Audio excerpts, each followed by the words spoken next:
కోసమే ఆదరించి ఆశ్రయమిచ్చు.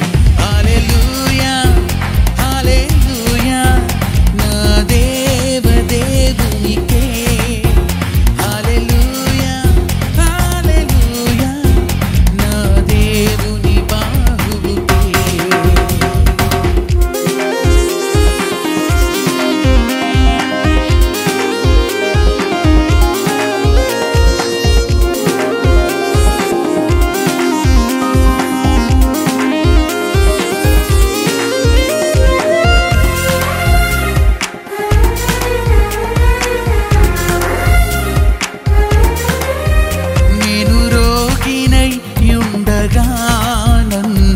స్వస్థపరచిన నేను బాధలలో ఉండగా నన్ను విడిపించిన. నేను రోగినై ఉండగా నన్ను స్వస్థపరచిన. నేను బాధలలో ఉండగా నన్ను విడిపించిన. నన్ను ఉంటాడు. కుంటిగాలంటే ఏంటి? నిలబడలేక, నిలబడి ఉద్యోగం చేసి చెయ్యలేక, ఆరోగ్యం ఉండి ఉండలేక, తర్వాత పరిస్థితి బాగుండి బాగుండలేక, ఇది కుంటికాలు. ఈ కుంటికాలు కలిగిన వారిని కూడా ఏం చేయాలంట? చదువుదాం. మరియు కుంటికాలు బెనకక బాగుపడకూడదు. ఇంకా అయిపోయిందయ్యా, ఇరిగిపోయిందయ్యా, ఈ కుంటికాలతో ఉంటారు, ఎలాగ నడుస్తా అనకూడదు. కుంటికాలు బాగుపడు నిమిత్తము మీ పాదములకు మార్గములను సరళము చేసుకొనుడి. ఎప్పుడు? బలపరిచిన తర్వాత, మీ చేతులను సడలిన మీ కాళ్ళను బలపరచబడిన తర్వాత ఆ కాళ్ళు ఎక్కడ నిలబడతాడో తెలుసా? దేవుడు ఎక్కలేనంత ఎత్తైన శిఖరం మీద నిలబడతాడు. చప్పలు కొట్టండి ఒకసారి. కుంటికాలతో ఎక్కగలవా? ఎక్కలేవు. నీ కాళ్ళు బలపడితే, నీ చెయ్యి బలపడితే అయిపోయిందయ్యా, అంతా అయిపోయింది. ప్రియ దేవుని బిడ్డలారా, ఈరోజు మన దగ్గరికి వచ్చారు నర్సాపూర్ నుంచి జాన్ గారు అనే వ్యక్తి. అంతా అయిపోయింది, 50 సంవత్సరాలు దాటిపోయింది. ఇప్పుడు ఎవరు పంపిస్తాడు వీసా? ఎక్కడ సంపాదించగలం? ఇక్కడ ఎన్నో వ్యాపారాలు చేశా, ఏ వ్యాపారం కలిసి రాలా, అంతా అప్పులైపోయింది. బలము లేక, ఆర్థికపరమైన బలము లేక ఉడిగిపోతూ ఎండిపోతూ ఎలా సంపాదించాలో తెలియక ఆలోచన చేస్తున్నప్పుడు మన పాలకుల్లో మీటింగ్ పెట్టినప్పుడు ఉద్యోగం ఎవరికైతే లేదో ఆ ఉద్యోగం లేని వారి కొరకు ప్రార్థన చేశాం. ప్రార్థన చేస్తే ఉద్యోగం లేని అబ్బుడకు తాను అనుకున్నాడంట తన భార్యకు ఉద్యోగం వస్తుందేమో అనుకున్నాడంట. కానీ దేవుడు అంటాడు కదా, మీ తలంపులు వేరు నా తలంపులు వేరు అంటాడు. ఆయనకు ఉద్యోగం కువైట్ దేశంలో రాదనుకున్న వీసా రప్పించాడు. చేయలేననుకున్న పనిని దేవుడు అబ్బుడి ద్వారా బలము దయచేసి చేయిస్తున్నాడు. హల్లెలూయా హల్లెలూయా. ఈరోజు చాలా మంది కూడా బలం అనుకుంటారు. ఎవరో తెలుసా? అయ్యో నా తండ్రి నా బలం, ఆ తండ్రి ఉంటే నాకు ఈ కష్టం ఏంటి? ఈరోజు తండ్రి లేడు అనుకున్న యవనస్తురాలు ఉంది ఇక్కడ. కానీ నీ బలము నీ తండ్రి కాదు, నీ బలము యెహోవా అయి ఉండాలి. హల్లెలూయా. ఆయన నీ పోషకుడు, ఆయన నీ సంరక్షకుడు, ఆయన నీ అధిపతి, ఆయన నీకు కావాల్సినంతని ఇచ్చి బలపరిచే దేవుడై ఉన్నాడు.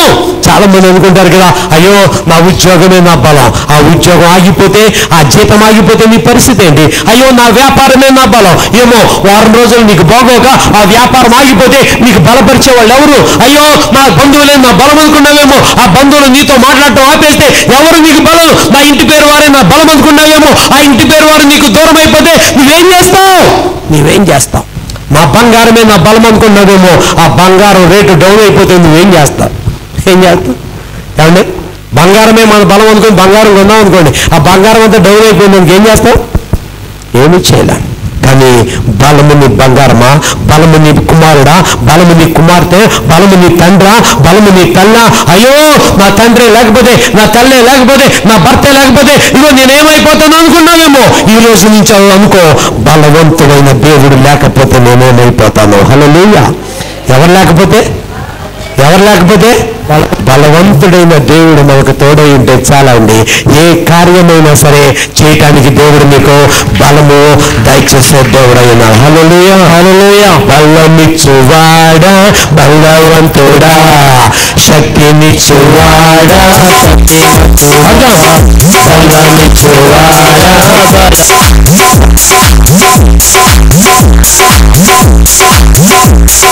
ముక్తినిచ్చువాడా తనయులకు, ముక్తినిచ్చువాడా తనయులకు, ముక్తినిచ్చువాడా మృత్యుంజయుడా, ముక్తినిచ్చువాడా మృత్యుంజయుడా, ఆకై మరలా రానుంటివా యేసు, మాకై మరలా రానుంటివా, జయశీలుడా మా యేసయ్య దీవించువాడా, యేసయ్య జయమిచ్చువాడా, స్తోత్రము నా ప్రాణప్రియుడా,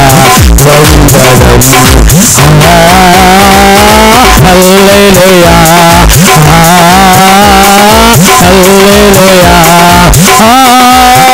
హల్లెలూయా హల్లెలూయా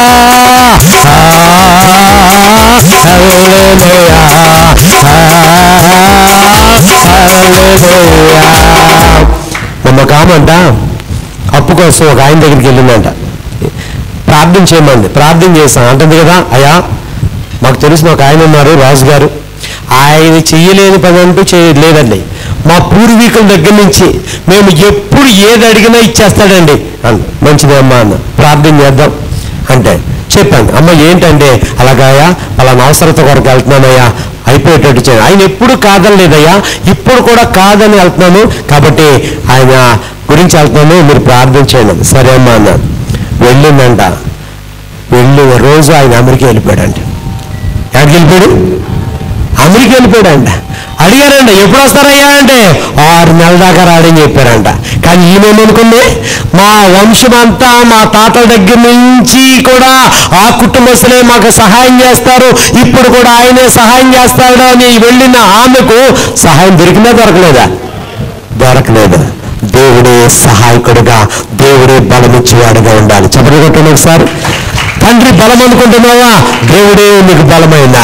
తండ్రి కంటే గొప్ప కార్యాలు, అద్భుత కార్యాలు చేసే తండ్రి మనకు బలవంతుడిగా ఉన్నాడండి. హల్లెలూయా. ఈరోజు బలం ఇచ్చేవాడు ఆయనే. అందుకని పౌలు అంటాడు కదా, అయ్యా నేను ఏదైనా చేయాలనుకున్నానా ఎవరి బలం ద్వారా చేస్తానో తెలుసా? మాకిచ్చే ఆ బలం ఇచ్చే దేవుని ద్వారా మాత్రమే చేయగలదు. ఫిలిప్పీయులకు రాసిన పత్రిక 4వ అధ్యాయము 13వ వచనం చూసినట్లయితే అక్కడ పౌలు భక్తుడు ఎంత చక్కగా చెప్తాడో తెలుసా? నన్ను బలపరచువాని అందే నేను సమస్తమును, చెప్పాలి గట్టిగా, నాతో పాటు చెప్పండి, నన్ను బలపరచువాని అందే నేను సమస్తమును చేయగలను. పౌలు దేని గురించి చెప్పాడో తెలియదు కానీ ఇప్పుడు కొన్ని విషయాలు చెప్తాం. అయ్యా నన్ను బలపరచువాని అంటే నేను చేయగలను, మా ఇంట్లో వివాహాలు చేయగలను. ఆమేన్. ఎవరి బలం ద్వారా? మా ఇంట్లో ఇల్లు కట్టుకోగలను. ఎవరి బలం ద్వారా? మాకు అన్న అప్పుల్లోంచి నేను బయటకు రాగలను. ఎవరి బలం ద్వారా? నాకున్న సమస్యల్లోంచి నేను బయటకు రాగలను. ఎవరి బలం ద్వారా? నాకున్న రోగాల్లోంచి నేను బయటకు రాగలను. ఎవరి బలం ద్వారా? నా పిల్లలను చక్కగా చదివించుకోగలను. ఎవరి బలం ద్వారా? చెప్పాలి. ఈరోజు భర్త ఉద్యోగం చేస్తానులే పర్లేదు, నా పిల్లలు చక్కగా చదువుకుంటారు అనుకోవచ్చు. ఈరోజు దేవుని బలం మీద ఆధారపడు. నీ పిల్లలకు ఏది కొద్దుగా ఆమె యెహోవా నా కాపరి, నాకు బలము ఎవరిది? ఈరోజు బలం ఎవరిస్తారు? ఈరోజు దేవుని బలము ద్వారా నువ్వు సాధించేదైనా సరే, దేవుని బలం ద్వారా నువ్వు పరిగెట్టి ఎక్కడికి వెళ్ళినా, దేవుని బలము ద్వారా ఎక్కడికి వెళ్ళినా సరే ప్రయాసపడు. ఆయనే మన బలమై ఉండాలి, ఆయనే బలమై ఉండాలి. ఏమని చెప్పాలి ఇప్పుడు మనం? దేవుడే నా బలం. ఏమని చెప్పాలి? చెప్పాలి. ఏమని చెప్పాలి? మన ఇంటి వారు మన బలం కాకూడదు. ఆమేన్. జీతం సంపాదించే వ్యక్తి మన బలం కాకూడదు. ఆమేన్. ఈరోజు ఎవరంటే మన దేవుడే మనకు బలమై ఉన్నాడు. హల్లెలూయా, హల్లెలూయా. 3వ అనుభవం చూద్దాం. మొదటి అనుభవం ఏంటి? దేవుడే నా రక్షకుడు. దేవుడే. 2వ అనుభవం ఏంటి? దేవుడే నా బలం. 3వ అనుభవం ఏంటి తెలుసా? దేవుడే నన్ను తృప్తిపరుస్తాడు. ఆమేన్ చెప్పండి. దేవుడే నన్ను తృప్తిపరుస్తాడు. కీర్తన గ్రంథము 107వ అధ్యాయము 9వ వచనం. ఏలయనగా ఆశగల ప్రాణములను ఆయన తృప్తిపరిచి ఉన్నాడు, ఆకలి గొనిన వారి ప్రాణమును మేలుతో నింపి ఉన్నాడు. ఆమేన్. ఇక్కడ ఎంతమంది ఆకలి కొని ఉన్నారు? ఇదివరకు చాలాసార్లు చెప్పాను, ఆకలి అంటే శారీరక సంబంధమైన ఆకలి కాదు, కోరిక తీరకపోవటమే ఆకలి. కోరిక తీరకపోవటమే. ఎంతమంది కోరికలు ఉన్నాయి? అబ్బా, చాలా మందికి కోరికలు ఉన్నాయంట. ఈ కోరిక తీరకలేకపోవటమే ఆకలి. చాలా మంది కోరిక ఎక్కువ అనుకో, దాన్ని దేంతో పోలుస్తారంటే వీడికి ఆకలి ఎక్కువ అంటారు. ఏమి ఎక్కువ అంట? ఆకలి ఎక్కువ అంటే ఇన్నర్ మీనింగ్ ఏంటి? కోరికలు ఎక్కువ. ఇన్నర్ మీనింగ్ ఏంటి? కోరికలు ఎక్కువ. ఫర్ ఎగ్జాంపుల్ చానీ ఉందనుకో, చానీ అంకుల్ 100 రూపాయలు ఇవ్వండి అనుకో, 100 రూపాయలు లేవమ్మా, సరే వచ్చిందనుకో, వచ్చి అంకుల్ ఎంతో కొంత ఇవ్వండి అంటే 100 రూపాయలు ఇచ్చానుకో, 100 రూపాయలు సరిపో అంకుల్, నీకు ఆకలి ఎక్కువ అమ్మా అంటాం. ఏమి ఎక్కువ అంట? ఆకలి అంటే కోరిక ఎక్కువ. సంతృప్తి లేక, తృప్తి లేక ఆకలి ఎక్కువ ఉంటాం. కాబట్టి ఇక్కడ ఏమన్నాడు దశ? ఆశ గల ప్రాణమును మేలుతో నింపుతా అంట. ఏమంట? ఏలయనగా ఆశ గల ప్రాణమును ఆయన తృప్తిపరిచి ఉన్నాడు, ఆకలి కొనిన వారి ప్రాణమును మేలుతో. ఎందుకని నింపాలి నిన్ను అసలు? నీకేమన్నా వాల్యుబుల్ ఉన్నావా? నీకేమన్నా క్యాపబిలిటీ పర్సన్వా? నీకేమన్నా విఐపివా అంటే లేదు. దేవుడు ప్రేమించిన బిడ్డలు. ఎవరు నువ్వు చెప్పాలి? ఎవరు నువ్వు? దేవుడు ప్రేమించిన బిడ్డ. మనమే తక్కువ కాదండి. మనమందరం ఎవరో రాజులైన యాజక చెప్పలే, రాజులని యాజక సమూహంగా ఉన్నాం. కాబట్టి రాజులమైన మనకు కావలసింది ఏదైతే ఉంటుందో, రాజు ఊరకనే సాటిస్ఫై అవడు తెలుసా? రాజు ఊరకనే సాటిస్ఫై అవడు. రాజు తృప్తిపరచబడాలంటే అబ్బో చాలా ఇది ఉంది, కాంప్రమైజ్ అవ్వడు. ఈరోజు నువ్వు కూడా కాంప్రమైజ్ అవ్వద్దు. దేవుడి దగ్గరికి వస్తే నీకు దేవుడు ఇచ్చేది ఏంటో తెలుసా? అడుగు వాటికంటేను, ఊహించు వాటికంటేను అత్యధికముగా దాయిచ్చేసేవాడు. ప్రియమిత్రులారా, పోయిన వారంలో మ్యారేజ్ జరిగింది కదా, వాళ్ళ ఇంట్లో ప్రార్థన చేశాం. ఎంతమంది వచ్చారు వాళ్ళ ఇంట్లో ప్రార్థన పెట్టినప్పుడు? 1, 2, 3. మీకు స్పెషల్ గిఫ్ట్లు ఉన్నాయి. మీకు స్పెషల్ గిఫ్ట్లు. ప్రియమిత్రులారా, ఊహించని కార్యము దేవుడు చేస్తాడు వాళ్ళ జీవితంలో. 3 రోజులు ప్రార్థన పెట్టాం. ఆ 3 రోజుల ప్రార్థనకి మాకు కానుక తక్కువ వచ్చినేమో, నిరాశపడ్డామేమో, లేకపోతే ప్రార్థన చేసి వచ్చాం, అమ్మా దేవుడు బలం పొందుకుని నీకు కార్యం జరిగిస్తా.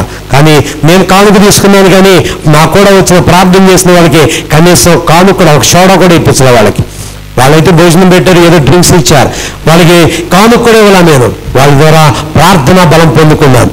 అయితే దేవుడు కార్యం జరిగించాడు. వివాహం జరిగింది. వివాహం ముందు ఆమె రాజమండ్రి పిలిచి, అయ్యా పాస్టర్ గారు బట్టలు తీసుకోవాలి రండి అంటే, ఆ పెళ్లి కొడుకు బట్టలు తీసుకున్నాం. బట్టలు తీసుకుంటే నన్ను పిలిచి వాళ్ళ ఇంట్లో పిలిచిందామా, పిలిచింది కదా పాస్టర్ గారు బట్టలు తీసుకోండి అని డబ్బులు ఇస్తున్నామా, నాకు వద్దు, లంచం తీసుకున్నట్టు ఉంటుంది ఇది అంటే, లేదండి ఇది బహుమానం అండి, ఇది దేవుడిని మీకేమని చెప్తున్న ప్రేరేపణ అండి అని, మీరు ఒక్కడే బట్టలు తీసుకోండి, మీ ఫ్యామిలీ కాదు అని డబ్బులు చేతిలో పెట్టింది.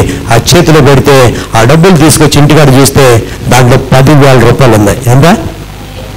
పాస్టర్ గారికి బట్టలు కొనమ్మా అంటే ఎంత కొంటది?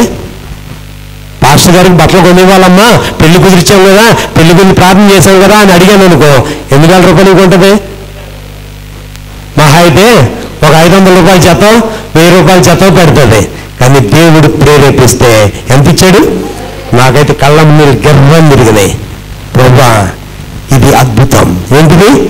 కష్టపడ్డవాడు జీతానికి పాత్రుడు. అయితే ఈ పెళ్లి కొడుకు అన్నాడు కదా, మీ 10,000 అక్కడ 10,000 అక్కడ పెట్టుకోండి, తర్వాత ఏం చేసుకుంటారో నాకు అనవసరం అని ఆయన తీసుకెళ్ళి 5,000 రూపాయలు సూట్ కొని ఇచ్చాడు.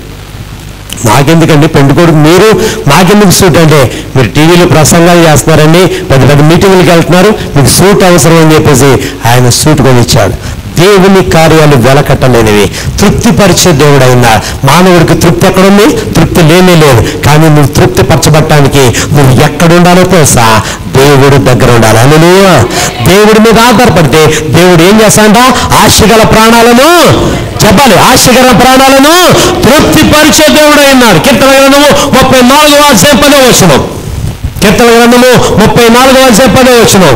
సింహ పిల్లలైనా సరే, సింహ పిల్లలు లేమి గలవై ఆకలి గొల్లును, యెహోవా ఆశ్రయించిన వారికి ఏ మేలు. రాజు, అడవికి రాజైన ఆ సింహము ఆహారము కొరకు వెళ్ళినప్పుడు సింహానికి ఆహారము దొరకదేమో కానీ వారి పిల్లలు పస్తు కలిగి పడుంటాయేమో కానీ, ఈరోజు దేవుని దగ్గర ఉన్న నీకు, దేవుని వెతుకుతున్న నీకు తృప్తి పడే అంతగా, తృప్తి పరిచినంతగా ఆహారమును, ధాన్యమును, నీ ఆకలిని తీర్చే ఆహార పదార్థాలను దేవుడు నీకు దయచేసి నిన్ను తృప్తిపరిచే దేవుడు అయినాడు. చెప్పలు కొట్టడం సార్. దేవుడు తృప్తిపరిచే దేవుడు అయినా. ఈరోజు తృప్తి లేక ఎంతో మంది నిరాశగా మాట్లాడుతుంటారు. ఏమి లేక? ఏమి లేక? చెప్పాలి. ఏమి లేక? తృప్తి లేకుండా ఉన్నారు కాబట్టి ఏం జరిగిందండి, ఏం జరిగిందండి, ఏం జరిగింది, ఏమిగా ఇదే కదా. కానీ దేవుడు ఇవ్వగలిగితే, దేవుడు చేయగలిగితే, దేవుడు ఏ కార్యాలు చేస్తాడు? ఆశ్చర్య కార్యాలు చేస్తాడు. ఏ కార్యాలు చెప్పాలి? నీవు తృప్తి పొందినంతగా. అది చెప్తాడు యోవేలు గ్రంథము 2వ అధ్యాయం 25. కడుపారా తిని తృప్తి పొంది నీ కొరకు వింత కార్యం. ఏ కార్యాలంట చెప్పాలి? ఏ కార్యాలు? వింత కార్యాలు. ఇదే 19వ వచనం చదువుదాం. మరియు యెహోవా తన జనులకు ఉత్తరం ఇచ్చి చెప్పినదేమనగా, ఇకను అన్ని జనుల్లో మిమ్మల్ని అవమానాస్పదంగా చేయక మీరు తృప్తి పొందినంతగా. ఆమె చెప్పండి. ఆమేన్. మీరు తృప్తి పొందినంతగా నేను ధాన్యమును, క్రొత్త ద్రాక్షరసమును, తైలమును మీకు పంపించను. ఏ తృప్తి కావాలి ఈరోజు నీకు? ఇంకా అసంతృప్తి ఉందా? ఇంకా అసంతృప్తి ఉంది, నిరాశగా మాట్లాడుతున్నావా? దేవుడు ఏం చేస్తాడు, దేవుడు ఏం చేస్తాడు, దేవుడు ఏం చేయగలడు అనుకుంటున్నావా? దేవుడు చేసే దేవుడు దాస. ఆయన నిన్ను తృప్తిపరిచే దేవుడు అయ్యున్నాడు. హల్లెలూయా, హల్లెలూయా. ఆశ గల ప్రాణాన్ని. ఏ ప్రాణాన్ని? ఆశ ఉందా నీకు? ఎవరి మీద ఆశ పెట్టుకున్నావు? ఎవరి మీద ఆశ పెట్టుకున్నావు? దేవుని మీద ఆశ పెట్టుకున్నావా? మనుషుల మీద ఆశ పెట్టుకున్నావా? మనుషుల మీద ఆశ పెట్టుకుంటే నిన్ను తృప్తిపరిచేవారు ఎవరో లేరు. కానీ దేవుడి మీద ఆశ పెట్టుకుంటే నీకెంత సాటిస్ఫై చేయాలో. ఇదిగో ఒకవేళ రాజైన అడవికి మృగరాజుగా ఉన్న ఆ సింహ పిల్లలు పస్తుంటాయేమో కానీ ఈరోజు దేవుని ఆయనే రాజుగా ఉన్న మనకు, రాజు బిడలమైన మనకు ఏ మాత్రము కొదువు ఉండదు. హల్లెలూయా, హల్లెలూయా, హల్లెలూయా. ప్రియదేవు ఆయన తృప్తి పొందినంతగా నీకు ఇచ్చే దేవుడు అయినాడు అని. కీర్తన 103వ అధ్యాయం 5వ వచనంలో చూస్తే, పక్షిరాజు యవనం వలె నీ యవనము క్రొత్తగా చూడినట్లు మేలుతో నీ హృదయమును. దేంతోటంట? మానవుడు హృదయం ఈజీగా సాటిస్ఫై అవ్వదు. తెలుసా మీకు? మానవుడి హృదయం ఎంత ఇచ్చినా దానికి ఒక అర్థం చెప్తాను. మానవుడి దరిద్రత అంటే ఎవడో తీయలేదంట. మానవుడి దరిద్రత ఎవడో తీయలేడు. ఫర్ ఎగ్జాంపుల్ జనార్దన్ గారు ఒక పొలం అమ్మేసి ఒక 10 కోట్లు వచ్చినాయి, అబ్బాయి ఒక్కొక్కరికి 1 కోటి పంచేద్దాం అనుకుంటున్నాను ఇక్కడ అని చెప్పేసి పెద్ద సూట్ కేసు లారీ మీద వేసుకొచ్చారు అనుకో. లారీ మీద వేసుకొచ్చి వరసనే పెట్టారు. ఇక్కడ ఎంతమంది ఉన్నాం? ఒక 50 మంది 100 మంది ఉన్నాం అనుకోండి. 50 సూట్ కేసులు వరసనే పనిచేస్తారు. ఇంకెన్ని మిగిలి 50 మందికి పనిచేశారని ఇంకా సూట్ కేసులు మిగిలి. ఆ మిగిలిన సూట్ కేసులను బట్టి ఉన్నవాళ్ళు ఏమనుకుంటారు? అవి కూడా ఇచ్చేస్తే బాగుంది కదా, తీసుకెళ్ళిపోతున్నాడు ఎందుకు అంటే మానవుడి దరిద్రత ఎవడో తీర్చలేడండి. ఎప్పుడు చూసినా ఎంత తిన్నా సరే ఇంకా ఏదో తింటే బాగుండు. మానవుడి దరిద్రత తీరాలి అంటే దేవుడి దగ్గర మాత్రమే నువ్వు తృప్తి పొందగలవు. హల్లెలూయా. ఆశపడ్డ ప్రాణాలు ఆయన ఏం చేయగలడు? ఏం చేయగలడు? ఈరోజు నువ్వు తృప్తి పొందాలి అంటే ఎక్కడ ఉండాలో తెలుసా? దేవుడి దగ్గర ఉండాలి. దేవుడులారా, దేవుడు నిన్ను తృప్తిపరిచే దేవుడు అయినా 3 రకాలైన అనుభవాలు ఈరోజు మనం ధ్యానించుకున్నాం. మొదటి అనుభవం ఏంటి? దేవుడే నా రక్షణ. 2వ అనుభవం దేవుడే నా బలం. 3వ అనుభవం దేవుడే నన్ను తృప్తిపరచు. వీళ్ళు ఎవరు చెప్పట్లేదు, ఒకరు చెప్తున్నారు. మొదటి అనుభవం దేవుడే నా రక్షణ, చెప్పండి. 2వ అనుభవం యెహోవాయే నాకు బలం. 3వ అనుభవం దేవుడే నన్ను తృప్తిపరచును. ఆమేన్. మొదటి అనుభవంలో ఉన్న అనుభవం ఏంటో తెలుసా? నశించిన దాన్ని వెదకి రక్షిస్తాడు. 2వ అనుభవం ఏంటో తెలుసా? బలహీనతలో ఉన్న మనకు ఏమవసరం?